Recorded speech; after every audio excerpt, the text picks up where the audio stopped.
ที่นี่ลุงอยากถามมันว่าเรื่องดินนะบ่เสี่ยงถามเลยยังว่าเพิ่นสิขายเท่าไหร่ทำแล้วแต่ว่า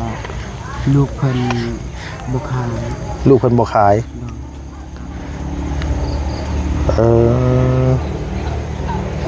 พ่อเพิ่นอยากขายแต่ลูกเพิ่นบ่ขาย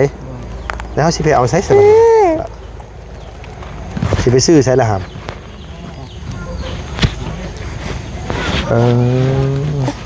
มองไงว่าคือเพิ่นบ่ขายเฮาก็จบเลยพี่น้องจักสิไปหาซื้ออยู่ไสสมมุติว่ามันซื้อได้อยู่ทั้งพุ่นได้ซะทั้งเทิงผู้ทั้งโน้นผู้อยู่บ่เขาจะไปอยู่ฟังกันสมมุติว่าเทิงผู้นะเทิงขึ้นไป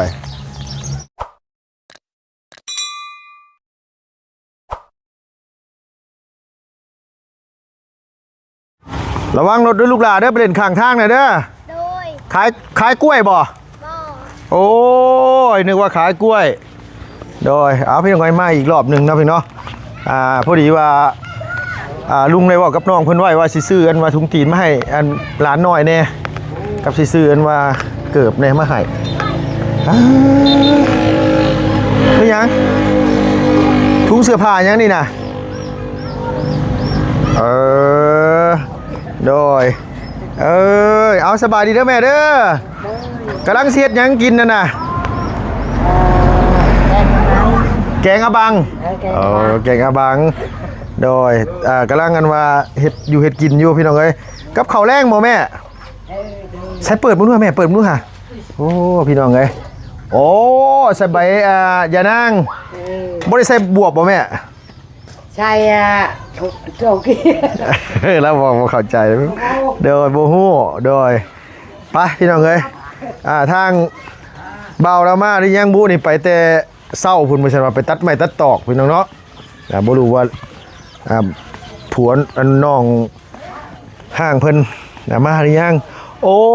ยโดยสบายดีปกตีนให้หลานแน่อาจารย์ซื้อยังก็แน่งลูกโตซื้อพลักน้องพลักเนาะ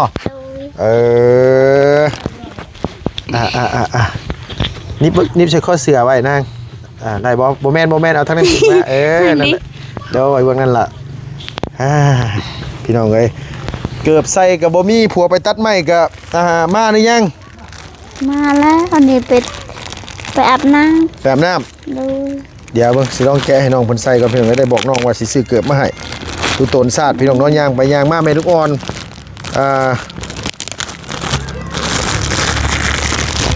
บ่รู้ว่าสิถึกบ่รู้นี่จักสิใส่ได้บ่บ่นี่เอานางน้องมึงดูใหญ่โพดไปจักเคยใจเด้อโดยฉันใหญ่ไปจักลุงว่านี่นะใหญ่อีหลีใหญ่ใหญ่พี่น้องเอ้ยเอาคันมันใหญ่ก็เอาใส่ก้อนไว้ให้ผัวตัวใส่เดี๋ยวมื้อหน้าเดี๋ยวลุงซื้อมาให้ใส่ใหม่ลุงก็กะบ่ถึกตอนแรกเอาแล้วเบอร์9นะบ่บุญว่ามันน้อยว่าซั่นว่าใหญ่โพดบ่นางใหญ่โพดน้องเอ้ยเนาะอันนี้นี่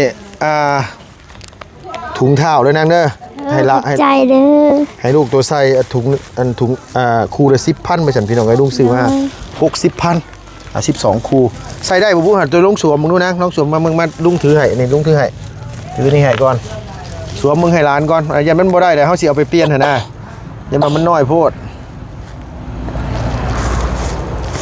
จะได้กินหืดกินยาแล้วบ่ระวังสังกะสีเด้อทั้งหลังเด้อลองสวมมึงดูเอาขางนึงหายบ่ที่นี่บ่ขาหน่อยขางนึงหายบ่กินแล้วข้าวกินแล้วได้ยังกินลูกเฮานี่บ่เจ้าหั่นแหละกินแจ่วโดยกินแจ่วบักเพชรนี่บ่โดย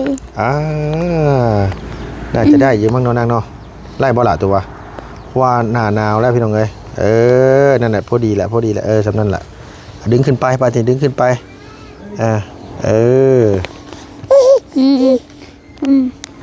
โดยเสื้อแขนยาวอันว่าเสื้อกันหนาวอย่างสิเพิ่นบ่ได้มีบ่นางบ่มีโดยจะนี่ถุงตีนงามบัดทีนี้ได้อยู่ดอกเนาะได้บ่ได้โอเคจักเดือนก็ลูกตัวนะ 6 เดือน 6 เดือน โดย นุ่มนี่โอ้ยเพิ่นกินดีอยู่บ่นางนุ่ม กินดี ใช่พาลุงไปเบิ่งดูมีเกิบแล้วบัดนี้มีเกิบแล้วเดี๋ยวลุงสิซื้อไม้ใหม่เด้อ โดย ตัวนี้เก็บไว้ให้ผัวตัวซะผัวตัวซะได้บ่คิดว่า พวกเฮาก็บ่มีเกับคือเฮานี่ ผัวกับบ่มีคือกัน โดย คู่นี้ว่าเอาไว้ให้ผัวโตคันว่านั่นเดี๋ยวลุงสิซื้อมาน้อยกว่านี้หน่อยนึง โดย เดี๋ยวซื้อมาให้อีกไปพาไปเบิ่งอยู่พุ่นน่ะข้ามได้บ่นี่ นี่ไปทาง ไปทางไหนน่ะ นี่ เอา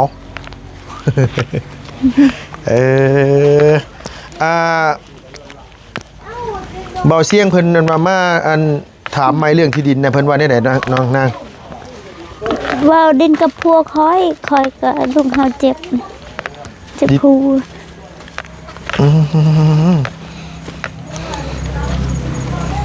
ระวังนะเฮ้ยโอ้ยพี่น้องเอ้ยพุ่นต้องคอยไต่ไป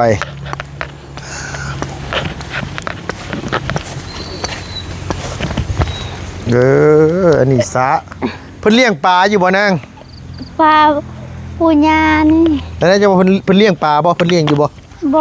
บ่ ได้ปล่อยปลาซ้ำ โดย โดยโอ้ยมันสิบ่ล่มซะบ่เฮ้ย อันว่าที่ว่าบ่เสียงว่าอันนี่น่ะเพิ่นถามน้ำปูย่าแต่ว่าหรือว่าถามพุ่นที่ดินเรื่องดินน่ะ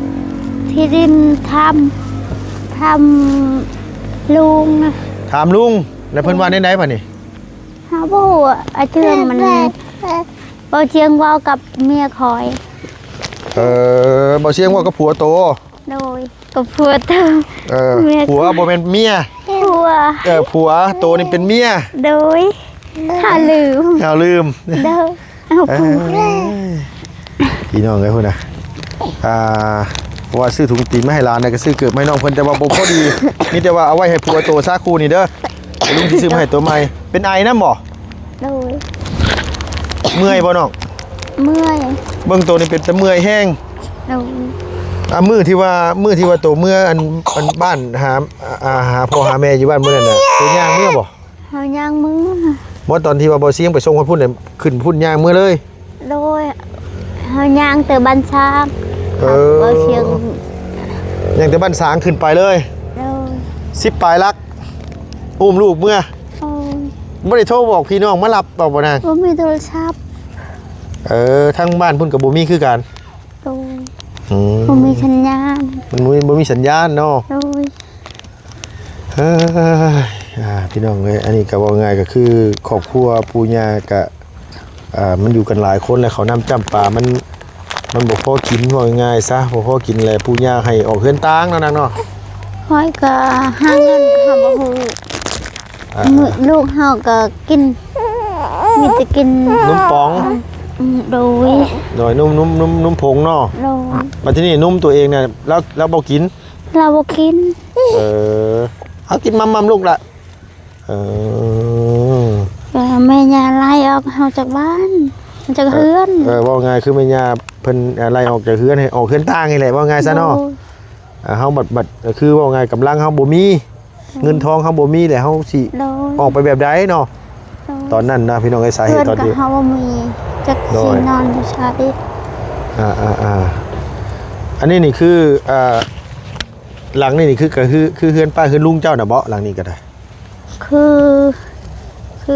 เอื้อยผัวคอยอ่ะ อ๋อเอื้อยผัวโตพี่น้องทั้งผัวโตเนาะ โดย เพิ่นก็ออกเฮือนต่างคือกันอันนี้ก็พี่กับเพิ่นสิให้ออกเฮือนต่าง โดย และอีหลาน้อยใจก็เลยจากเมื่อ แม่ย่าไล่ออกเฮา อ๋อไม่ยาได้ออกเขาไม่ยาได้ออกเฮือนพี่น้องเอ้ย เฮาก็บ่มีเฮือนเฮาก็มื้อ บ่มีเฮือนแล้วก็เมื่อเนาะ โดยทำไปว่าคันเจ้าบ่เมื่อบ้านแม่เจ้าเมื่อบ้านแม่จะเลิกคันเจ้าอยู่นี่เจ้าคือมาเฮามื้อเฮาอยู่นี่เฮาบ่มีเฮือน โดยก็เลยได้เมื่อก่อนมื้อนั้นเนาะล่ะเนาะ ซื้อเกิบมาก็เกิบบ่พอดีซ้ำพี่น้องเอ้ยทั้งผัวโตยังบ่ได้เห็นหน้าอันทั้งน้องเพิ่นอยู่ได้พี่น้องเอ้ยลุงก็ได้จักหน้าตาเป็นแบบใดบุนี่ขาดสิได้กันผู้หนึงอยู่บ้านสะแล้วผู้หนึงอยู่บ้านปะไลปุ๊พี่น้องเอ้ยเมืองน้องพุ่น ไปพ่อกันแล้วก็เอาเมียมาเฮือนค่าดองเท่าใดนางเพิ่นแต่งมาเฮือนล่ะ เฮาบ่ฮู้จักสิ บ่ฮู้ซ้ำ โดย โอ้ยหลานน้อยก็สิรับแหละเจ้าอุ้มคาบแล้วบ่ โดย อุ้มคาบแล้ว ตีนเพิ่นอยู่ขาน้อยๆเพิ่นอยู่ฝั่งนั้นพี่น้องเอ้ยฝั่งอันขานึงยังน้อยๆสิเจ้าก็จะฟ้าอุ้มคาบติล่ะอุ้มแต่แข้งเอาลูกล่ะเพิ่นยังน้อยอยู่เพราะเดี๋ยวอันนี้เพิ่นสิอันนี้เวลาเพิ่นใหญ่มาเพิ่นยางบ่งามโดยนั่นแหละอุ้มแบบนั้นมันต้องแบบนั้นแบบนั้นแหละเพิ่นยังน้อยอยู่เพิ่นยังบ่ทันได้ใหญ่ความอบอุ่นก็ต้องมาก่อนยามหนาวสินะต้องใส่เสื้อแขนยาวใส่ถุงตีนให้ลูกเวลามันเบิดแล้วเฮาก็ซักเอามาลุงถือไว้ให้ลุงถือไว้ให้นี่เบิ่งเอาโอ้ยรับหลานก็ได้กินอันนี้เดี๋ยวรับไปอยู่บ้านก็ยังอยู่บ้านก็ทุกข์เนาะนางเนาะ โดยบ้านเขาก็ทางมันยาก ทางยากข้าวน้ำจ้ำปลาพ่อกินอยู่บ่ลูกหล่ะอยู่บ้านบ่ มันยัง ข้าวนะข้าวพ่อกินอยู่บ่เยือนชันๆแม่โตนะ บ่กุมนะ บ่กุ้มซ้ำ โดยติงเฮามือพวกค่อยก็ไปหาเฮามือเฮาไปเฮาก็เฮ็ดเฮือนนะ บ้านอยู่บ้านไม่ค่อยก็บ่กุมข้าวกิน โดยผัวเจ้าไปตามเอาว่านางเอ้ยพาลูกกับอันว่าอันนี้เมื่อสาเนาะ โดย เดี๋ยวสิเพื่อนต่างเนาะโอเคนั่นแหละแล้วส่งขายย่าวหลานบ่มีบ่ลูก บ่ บ่มี ยังช่อง ยัง2โต โดย อันนี้เจ้าก็ไปขอเอา ไปคออยู่เวียด ไปขออยู่เวียด โดย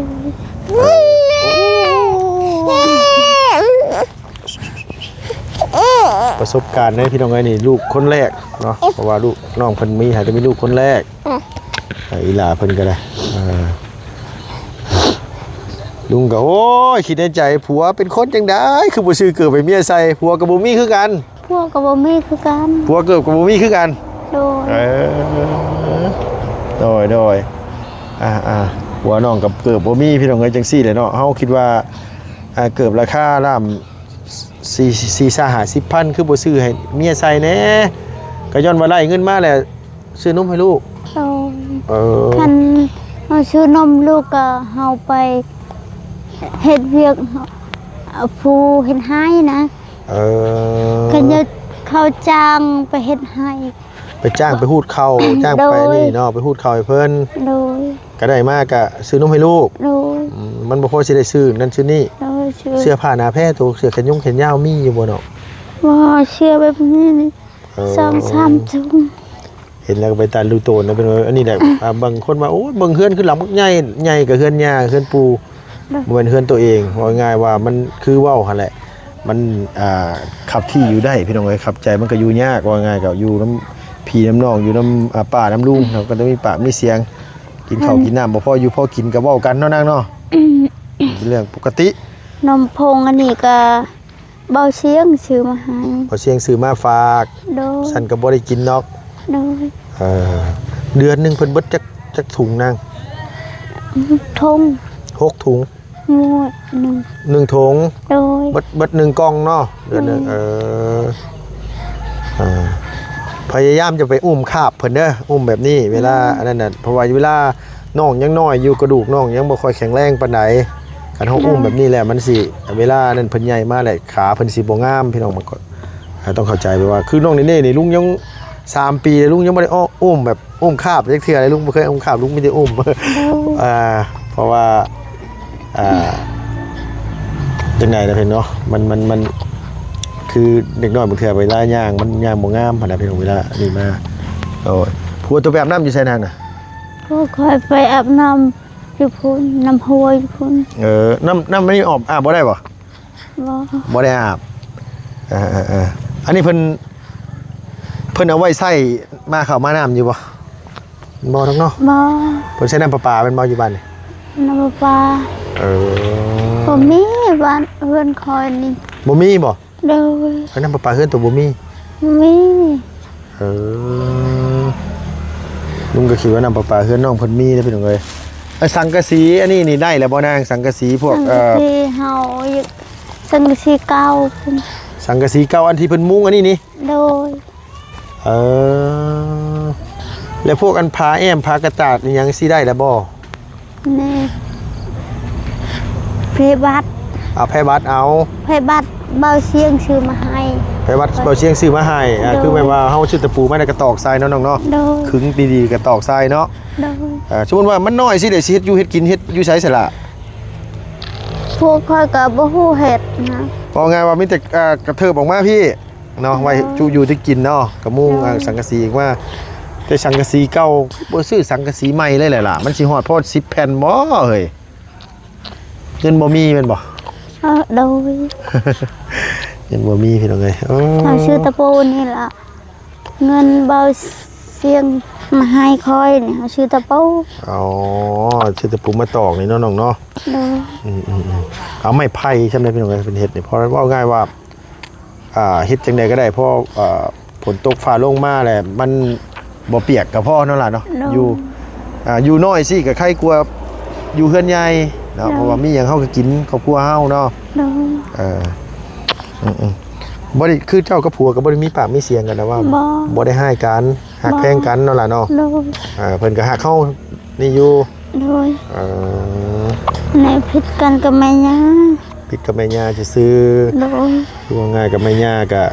ย้อนมันหลายคนพี่น้องเอ้ยว่าง่ายหลายคนแล้วเพิ่นก็อยากให้อันว่า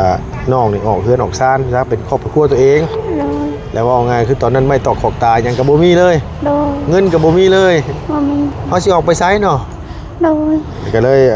น้อยอกน้อยใจเมื่อบ้านผัวตัวไปตามเอาขี่รถจักรออกไป โดย ขี่รถจักรขึ้นภูนั่นแล้วเอาขึ้นได้จังไดเนาะรถ รถจักรขึ้นได้ ภูสูงๆอ่ะนะ ชูงก็ขึ้น ป๊าดตอนลงเลยซะเฮ้ยตอนลงตัวเลยลงยางเอาบ่ โดย ลงยางเอาให้ผัวขี่ลงไป โดย ผัวตัวก็เก่งเนาะ โดย ตอนนั้นลุงไปลุงจ้างคนเอาลงลุงน่ะลุงจ้างคนเอาลงพี่น้องเอ้ยอันบ้านน้องเพิ่นลุงเคยไปอยู่เพราะว่าลุงไปซื้อหมูตอนนั้นไปซื้อหมูมาให้พ่อน้องเลียเลี้ยงบ้านน้องเพิ่นหมูลายเด้เนาะนางเนาะ โดย ซุมื้อยังมีอยู่บ่นางหมู หมูนี่ก็ ยังมีหลายคือตะกี้อยู่บ่ โดย เออโดยอันนี้ก็คือบ่แม่นว่านี่ดอกพี่น้องเนาะเพราะว่ามันอยู่ร่วมกันหลายคนเพิ่นก็ต้องให้เฮาแยกกันแยกเคลื่อนอยู่แล้วเพราะว่ากุมปากไว้ผักมันป้าอีหล่ะอันมุดอันนี้นี่ตัวใหญ่มันตอดลูกตัวเล็ดขาดได้มุดดำๆนี่เด้อ โดย ป้าโทษเจ็บแท้ๆได้พี่น้องไอ้มุดนี่เนี่ยเวลานอนกลางค่ำกลางคืนมันตอดเด็กน้อยนี่โอ้ยอันนี้แหละที่มาคำว่ามุดสลอยปุ๊กกับปุ๊กอันว่า ขั้นหนองสะอยู่ขั้นหนองสะพี่น้องยังบอกว่ามีดินบ่นางเวลานี้น้ำท่วมนี่น้ำขึ้นมาฮอดพี่เลยบ่ ฮอดพุ่นฮอดพุ่น ฮะฮอดพุ่นเลย โดย เอาเฮือนตัวสิบ่ท่วมบ่ที่มองนี่นะ ท่วมหมดนี่คัน เฮ้อ น้ำท่วมเฮาก็เฮา ขนขึ้นไปพุ่น โดย โอ้ยบ่แม่นว่าอยู่นี่ได้สินี่ได้ได้พี่น้องเอ้ยอยู่นี่ก็บ่ได้วิทย์น้ำได้นี่นะอยู่ขั้นหนองสะนี่นะอ้ายก็ เฮาบ่มีดิน โดยยังสังกะสีนี้เนาะล่ะเนาะ โดย สังกะสีว่าอยากได้สังกะสีเก่าผสมมาสังกะสีเก่ามันก็บ่คักปานใดแล้วพี่น้องเอ้ยเพราะว่าหยังเพราะว่ามันเป็นป้องเป็นหูเป็นอันนี้บ่แหละเก่าก็เก่าเบิดเก่าแน่เด้บ่แม่นว่าเก่าธรรมดาแล้วขี้เมียงหรือว่าสนิมขึ้นซอดเบิดแหละ โดย เนาะเกิดผัวกับบ่มีพี่น้องเอ้ยลุงก็เข้าใจผิดว่าโอ้ยผัวจังได๋ฮักลูกฮักเมียอยู่บ่คือว่าซื้อเกิดไปเมียใส่ว่ะไอ้ที่ไหนได้ๆกับผัวแล้วก็บ่มีคือกันว่าซั่นว่าบ่แม่นว่าบ่มีแต่น้องเพิ่นบ่มีทางผัวกับบ่มีคือกันเวลานอนกลางค่ำกลางคืนลูกก็ห่มผ้าให้เพิ่นจุบเจือ โดย ผ้าห่มผ้าแพร่สุดโตก็มีอยู่บ่ พอโฮมอันนี้มีเพิ่น มีซำนี้บ่ โดย เว้าอีหลีบ่นาง อีเล่เฮาบ่ได้ตัวเฮาอีก โอ้เบิดคักเบิดแหน่บ่มีดีหรอพี่น้องเอ้ยนี่ว่าคำที่มาว่ามาแล้วกูขอ ใช้มาเลยบ่ โดย ใช้เอิญน้ำมาพี่ผมนู้หาช่างบ่าวแล้วนั่นไอ้เอ้ยโอ้โหถือตีนเป้ามาคือกันพี่น้องกันพุ่นอ่ะ ยังน้อยอยู่เนาะยังเป็นผู้บ่าวสำน้อยอยู่โดยมาขับมาพี่ก่อนคันฮู้ว่าทั้งผัวทั้งเมียบ่มีเกือบใส่ก็สิซื้อมาให้ทั้ง2คนดอกเอาสบายดีเด้อน้องเด้อโดยมาพี่เนี่ยบักหลามาพี่เนี่ยมาทางนี้ซื้อเกือบมาให้เมียเจ้าบัดเกือบใหญ่สงสัยสิพอดีตีนเจ้าซ้ำบ่จักหั่นเอาลองสวมมึงอยู่เจ้าดูสวมอยู่คันนั้นลุงสิซื้อมาให้เมียเจ้าใหม่บ่มีเกือบใส่บ่เจ้ากันนาย โดย บ่มีพอดีบ่ โดย ใช้ได้บ่ล่ะบ่มีอีหลีบ่เกือบอ่ะ โดย เอาตอนแรกลุงคิดว่าบักหลาเพิ่นเป็นคนแนวใดเกือบเมียบ่มีใส่คือบ่ซื้อให้เจ้าของว่าที่ไหนได้แล้วหาเงินซื้อนมให้ลูกพี่น้องเอ้ยแต่บ่มีเกือบเดี๋ยวลุงสิซื้อมาให้เมียจะมาให้ก็ได้เด้อล่ะเด้อเพราะว่าน้องเพิ่นก็บ่มีเกือบใส่คือกันถุงอันนี้ถุงตีนลูกโตนี่อันว่าลุงซื้อมาให้เวลานอนก็ใส่ให้ลูกแน่ใส่ตีนใส่ผ้าห่มผ้าแพรเพิ่นให้เพิ่นอบอุ่นร่างกายว่าบ่สบายหน้าหนาวสิเข้ามาระวังตัวนี้แหละกับอีกอย่างก็น้องก็ยังน้อยพร้อมหั่นน่ะพี่น้องเอ้ยเพราะว่ามันบ่คือผู้ใหญ่เฮาได้ภูมิต้านทานผิงฟืนผิงไฟแล้วก็แล้วไปตัดไม้มาบ่ โดยหากับเมื่อ หาแต่มา โดย บ้านเพิ่นนี่เมื่อนี่คือมาพี่น้องเอ้ยว่าง่ายคือบ้านเฮานี่ไปกับมาเนาะบ้านเพิ่นเมื่อกับอีหยังบ่เพิ่นคันกลับมานี่คือเอิ้นเมื่อเป็นบ่ล่ะ โดย อ๋อเพราะง่ายคือน้องหาแต่กลับมาได้ไม้หยังแน่มาครับ ว่าได้ยัง ไม้อันนี้เนาะ โดยไม่ อันไม้อันตัวนั้นได้ซะตัวบ่บุญนั่งอยู่น่ะ หากระตัด มาสิมาพาซับใช่นี่บ่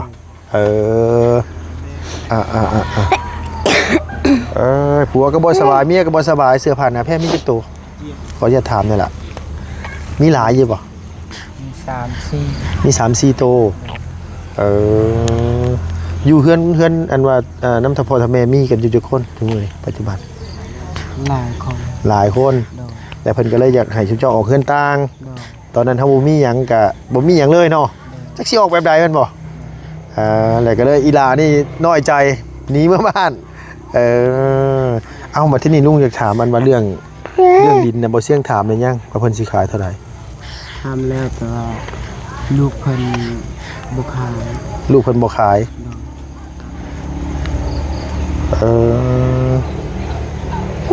พ่อเพิ่นน่ะอยากขายแต่ลูกเพิ่นบ่ขายแล้วเฮาสิไปเอาไสซะบัดนี้สิไปซื้อไสล่ะครับ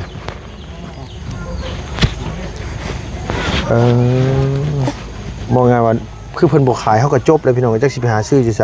สูตรว่ามันซื้อได้อยู่ทั้งเทิงพุ่นได้ซะทั้งเทิงพุ่นทั้งนู้นพุ่นอยู่บ่เขาจะไปอยู่ฝั่งนั้น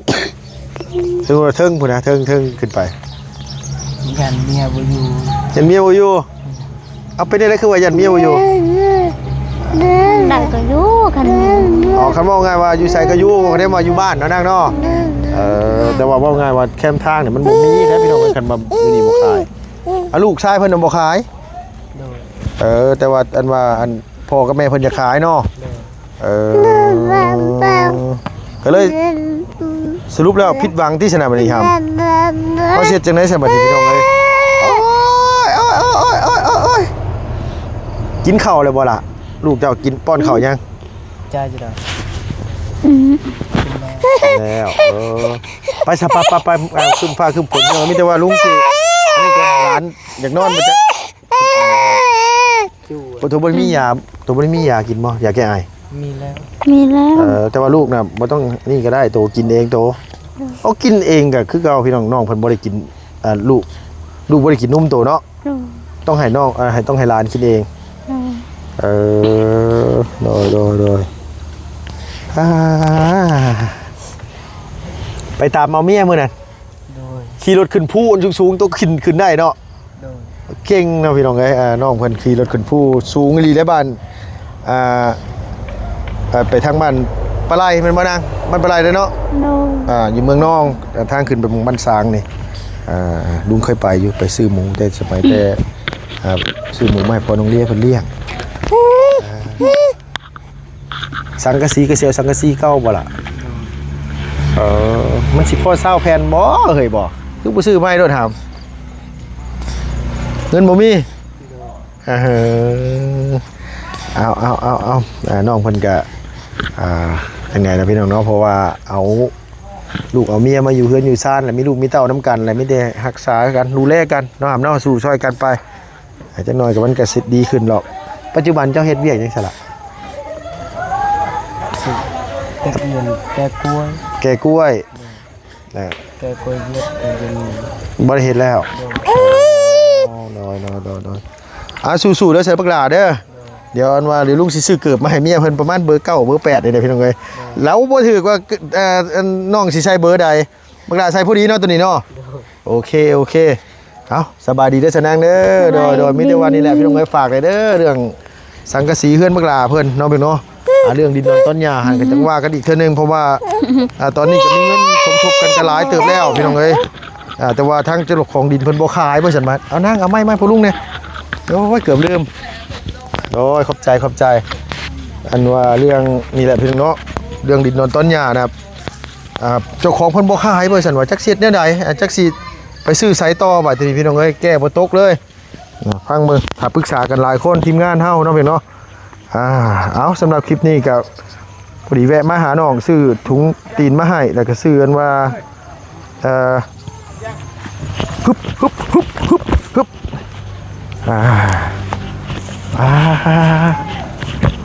โธ่ไปพี่น้องเอ้ยเนาะพอดีว่าซื้ออันรองเท้ากับถุงเท้ามาให้ทั้งน้องห้างกับลูกน้อยเพิ่นพี่น้องเอ้ยโมพอดีตีนแล้วซ้ำพี่น้องเนาะมีแต่ว่าสิซื้อมาให้น้องเพิ่นใหม่ก็เลยให้ทั้งผัวแล้วผัวกับบ่มีใส่เมียกับบ่มีใส่ว่าซั่นว่าโอ้วาสนาเนาะพี่เนาะคนเฮาเอาตอนแรกก็โอ้ยคิดในใจเนาะผัวเราเป็นคนแบบใดเราคือบ่ซื้อถุงตีนให้ลูกให้เต้าอันว่าซื้ออันนี้ให้ลูกให้เมียว่ะก็เลยอันนี้นะพี่เนาะมีแต่ว่าทางเพื่อนซ่านแล้วก็อยู่กันหลายคนเอาจังได๋ก็ตามแต่เนาะพี่น้องขอบคุณหลายๆอยู่ดีมีแห้งอย่าเจ็บอย่าจนลำไปรวยสุขภาพพานามัยแข็งแรงนะพี่น้องเด้อสบายดีเบิดสุขุสุขคนพี่น้องเอ้ยโดย